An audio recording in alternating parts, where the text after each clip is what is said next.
জীবনে প্রথমবার স্বামী ছেলে মেয়ে নিয়ে অনেক দূরে সফরে যাচ্ছি। কেন যাচ্ছি, কিসের জন্য যাচ্ছি, তোমরা ভিডিওটা দেখতে থাকো।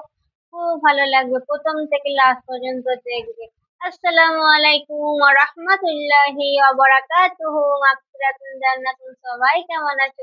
আলহামদুলিল্লাহ, আমি ভালো আছি। তোমরা নিশ্চয়ই ভালো আছো। আমার ভিডিওটা যে যেখান থেকে দেখছো, মা, বোন, ভাইরা, খালারা, আপুরা, সবাই ভালো থেকো, সুস্থ থেকো। আবারও চলে এলাম একটা নতুন ভিডিও তোমাদের সামনে। ভিডিওটা প্রথম থেকে লাস্ট পর্যন্ত দেখবে, খুব ভালো লাগবে। আর ভিডিওটা যদি একটু ভালো লেগে থাকে, একটা লাইক আর শেয়ার আর সাবস্ক্রাইবার করে আমার পাশে থাকবে। এই দেখো, এদিকে আমাদের সকাল সকাল চা পানি খেয়ে গোসল সেরে সব রেডি হয়ে গেছি। ওর আব্বা এগুলো এনেছে, খাবার জিনিস, আপেল আছে, কলা আছে, পাউরুটি আছে, তো ডাব্বা কেক আছে। সব ব্যাগে প্যাক করে নিয়ে বেরিয়ে পড়বো এবার।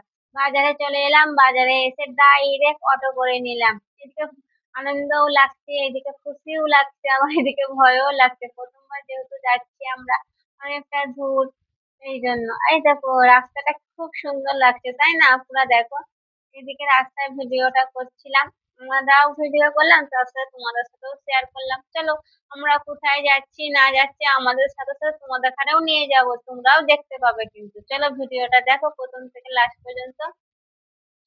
কেন যাচ্ছি, কিসের জন্য যাচ্ছি, সবাই তোমরা দেখতে পাবে ওইখানে গেলে পরে। রাস্তাগুলো খুব সুন্দর লাগছে, তাই না আপুরা? কমেন্টে কিন্তু জানাবে, হ্যাঁ, কেমন দ্বারা হয়েছে ভিডিওটা। কি সুন্দর লাগছে, আমাকে তো খুব সুন্দর লাগছে জায়গাটা। যেন মনে হচ্ছিল অটো থেকে নেমে দু চারটে ফটো তুলে দিচ্ছি, কিছু করার নাই। অটো করে যেহেতু যাচ্ছি, রোড এইগুলো তো ফটো তোলা যাবে না। আর বাবুদা অটো চেপে কি করছে বাপরে, ওকে যদি দেখাতে পারতাম এখানে, তোমরা না দেখলে বিশ্বাস করবে না, এত খুশি আর এত আনন্দ বাপরে। ঘরে ঘুমিয়ে গেছিলাম, তারপরে বাজারে যখন গেছিলাম তখনও ঘুমোচ্ছিল সে। যখন অটো চাপলাম, বাপরে কি খুশি, ওর ভাষাতে যেমন বলে, বাপরে কি করছে বাপরে। ফাইনালি আমরা এখানে চলেই এসেছি। আই দেখো, এখানে আমরা লেগে পড়েছি, এখানে আমরা ভিডিওটা একটু করছিলাম, দেখ খুব সুন্দর লাগছে। কত কি বিক্রি করছে, বেলুন। দেখো এখানে লেগেছে, এখানে কচি দিয়ে বল নিতে যাচ্ছি। বল নিয়ে আর হয়নি গো। অন্য একটা বেলিমোর মতন বল কিনে দিচ্ছিলাম, ওইটাই নিয়ে খেলা করছিল। খেলা করতে করতে তুরুন একদম দিলে ফাটিয়ে। বলা যাবে না, ওই যে ওই ছেলেটাকে দেখতে পাচ্ছি, এসে কষির হাতে দিয়ে দিয়েছে। এবার তাকে তার বাপস দেওয়া যাবে না, ছোট ছেলে বিক্রি করছে। আর আব্বাকে বললাম কিনে দাও, ওর আব্বা আবার দিল। চলো এবার ভেতরে ঢুকবো আমরা। এখানে ভেতরে ঢুকবো, জায়গাটাও তোমরা দেখে চিনতে পারবে নিশ্চয়। আর যারা আমার ভিডিওটা যদি সুরাট থেকে কেউ যদি দেখে থাকে, তারা নিশ্চয়ই বুঝতে পারবে এটা কোথাকার ভিডিও, কোথায় এসেছি আমরা। আর যারা যারা সুরাটের বাইরে আছে, কেউ চিনতে পারবে না, তাই না?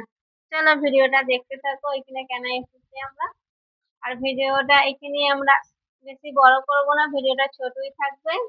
এই দেখো, আমরা ফাইনালি টিকিট কেটে এবার ভেতরে ঢুকে পড়লাম। একে একে সবাই যাচ্ছে, আমরাও যাচ্ছি। অনেকটা দূর, খুব সুন্দর জায়গাটা, অসাধারণ।